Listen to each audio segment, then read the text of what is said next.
Page 31, Good King Wenceslas. On page 30, they're talking about the key of C. Now, I don't teach this kind of stuff in a repertoire book. I consider this a repertoire book. That is, it is a book of a bunch of music to learn and play. You don't necessarily have to learn and play every piece in the book, although I cover every piece in the book. To me, to study the keys and the chords and all that, you do that in the method book, and I give those lessons in the method book, so you go there. However, we can review it quickly, not going into a lot of detail. In the key of C, you have all white keys on the piano. There's no sharps or flats. Only use white keys. It's like what we've been doing so far, huh? Well, there's three what they call primary chords. The numbers are the same no matter what the key is. It's the 1, 4, and the 5, 7 chords. Without going in a lot of detail, they're built, the chords are built on the step number of the scale. Because each note in a scale is numbered 1, 2, 3, 4, 5, 6, 7, 1 through 7. Well, if I build a chord on that step, that's the chord. So a 1 chord is built on step 1. 4 chord is built on step 4. 5 chord is built on step 5. With the 5 chord, I just add another one so I get a 7th. Because here to here is an interval of a 7th. That's why we do it. We don't use all 4 notes all the time. We could, but we don't, generally. We leave that one out and use these.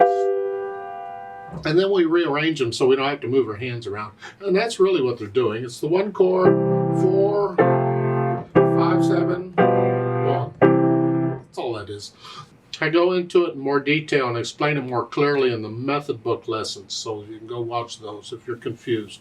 But we get these chords in this Good King thingamajigger in the left hand. Look at it. It's the left hand. You have a C chord. And these are all whole notes here, so you hold them down for 4 counts, except the first 2 measures. Every note in the chord is tied. See, in a chord, they have to tie each individual note because you don't have to tie all the notes in a chord. So that's why you got 3 curved lines.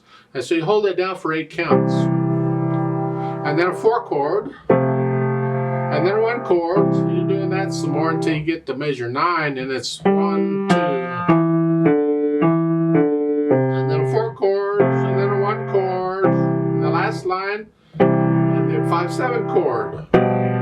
And then a 1 chord and a 1, or 4 chord and 1 chord. Yeah, too many chords. Huh? The idea is you see these notes and you think of it as one thing. It is 1 chord. You don't have to think about all these notes. Oh, there's 3 notes there. No, it's just one. It's a chord. It's a C chord. It's a 1 chord. Think of it as that. Get them all down at the same time. And it's much easier to read the music when you can see groups of notes like that and know instantly what they are. You don't have to figure them out. 4/4 time. No sharps or flats in the key signature, key of C major. We've already been through this. We're going to use the white keys on the piano. I've already covered the left hand. So the right hand, you're starting here in this position. It's quarter notes. No big deal, I hope. Let's go to the end of the second line. Or measure 8. 2 half notes. It's a 4 and then a 1. We changed hand positions from here to here. Take advantage of repeated notes. We have 2 C's to change hand position. We do this a lot in piano. So if you need, because it's based on what's coming. Where does the hand need to be to play the notes that's coming up? And that's why we're doing it. We're out of position here to play these notes. So we're here to here. Now we're in position. And then measure 11. They want you to cross over 2. That's okay. You can do that if you want. You need to be able to do that anyway. You need to be able to do that. It's no big deal. Don't turn your hand all over and do it. Relax. The thumb will move quite a ways if you just relax and you can reach it. You just relax and you can reach it. A little practice. And then measure 13, you're okay. And then measure 14, bring the thumb under. I mean, you could have used the repeated notes to change 2. 4 and then a 1. Either fingering is fine. This fingering, you'll find in a lot of scales, so don't shy away from it. Bring the thumb under. If you'll relax, the thumb will move. Here, just relax. And don't turn and squiggle and all kinds of things. Just relax. Here. And this way you're in position for the rest of it. Put the hands together. Here. Remember the left hand's tied. Right there. Going between measures 3 and 4. You got to go from here and lift up to here. There's a little silence there. It's the way the piano's built. Sorry, it's just going to happen.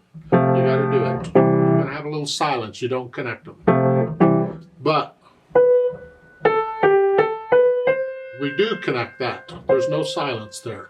So what I'm saying is don't do this.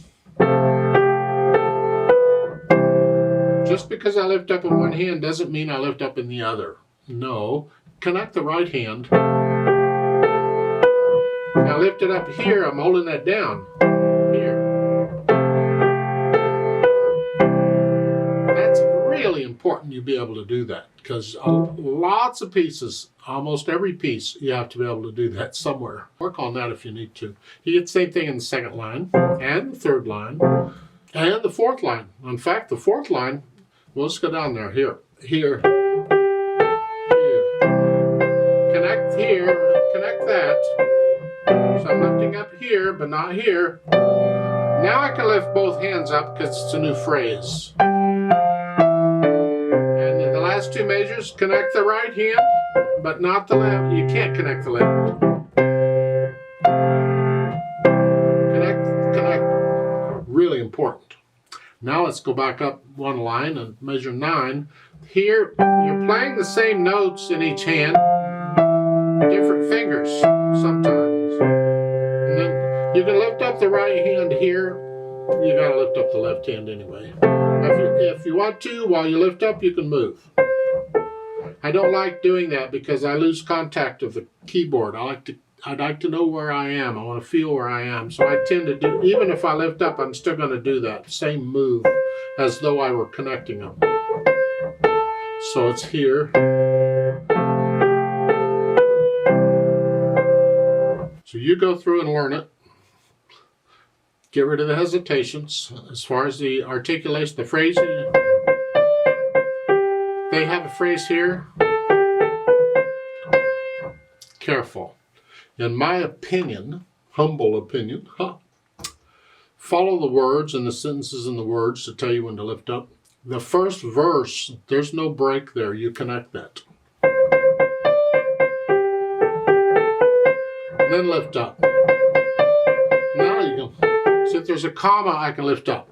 It's like taking a breath. But with no comma or nothing, I'm going to connect it. So the first verse, I would connect it, and then the other verses I could lift up because they've got commas. So I'm following the words as far as where the phrasing is.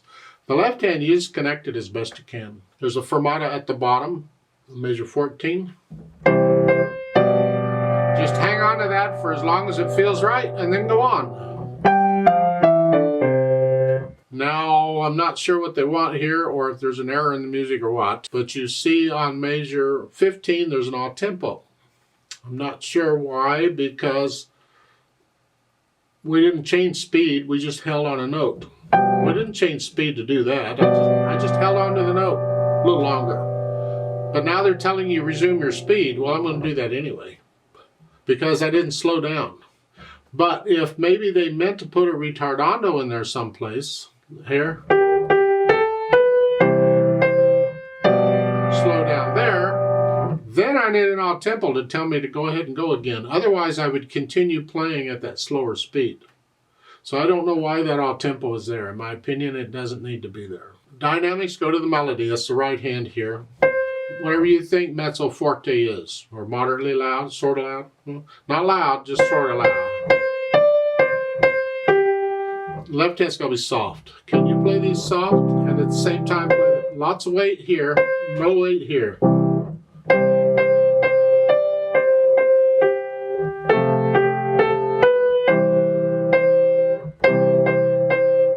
When you get down to the third line, now you're loud, just a little louder than you were. The left hand's still on the soft side. I want to hear the right hand.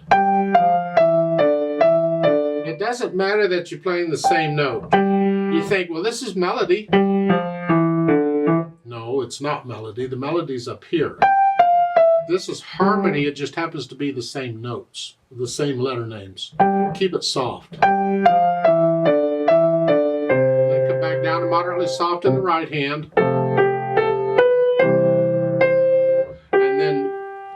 Measure 13, you're going to go up to loud. If you want, you can come down to moderately soft to give you more room.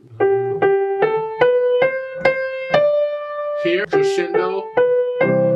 And now you're loud in the right hand and sort of soft to sort of loud in the left. We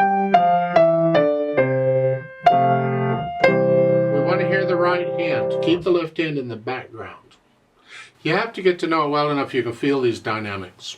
And that's really what we're after. You feel the phrasing. Speed, well, with spirit, whatever that means. I guess this is sort of a happy song. Okay. They've added pedal at the end. I disagree with it. I suggest you leave pedal out. I'm not going to add pedal at the end of the piece all of a sudden. I didn't use it anywhere else. I'm not going to use it there. So I just stay with the same. I'm not going to change the style at the end. So I suggest you leave pedal out. If you absolutely got to use it, then you push the pedal down after you play the notes. Change it after you play the notes. Change it after you play the notes. And lift it up with the hands. But I suggest not.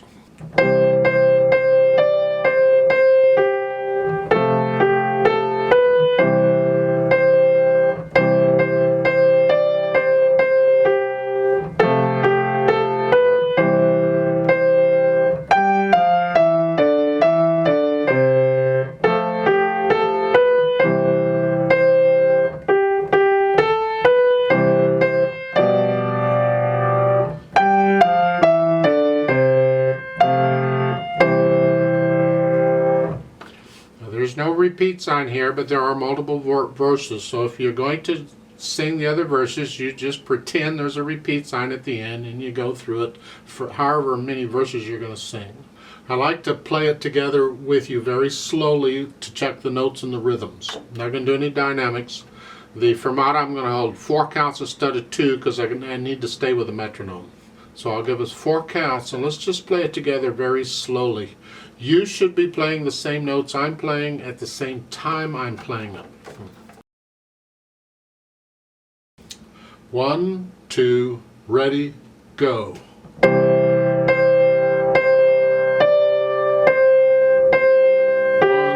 2.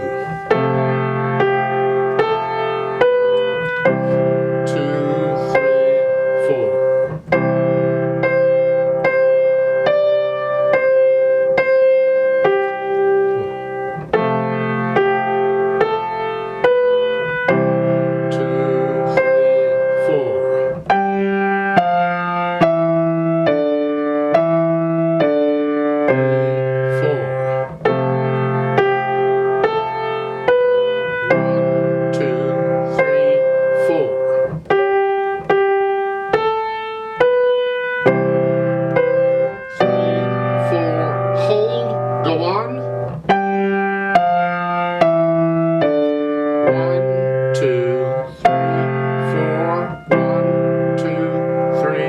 4 off.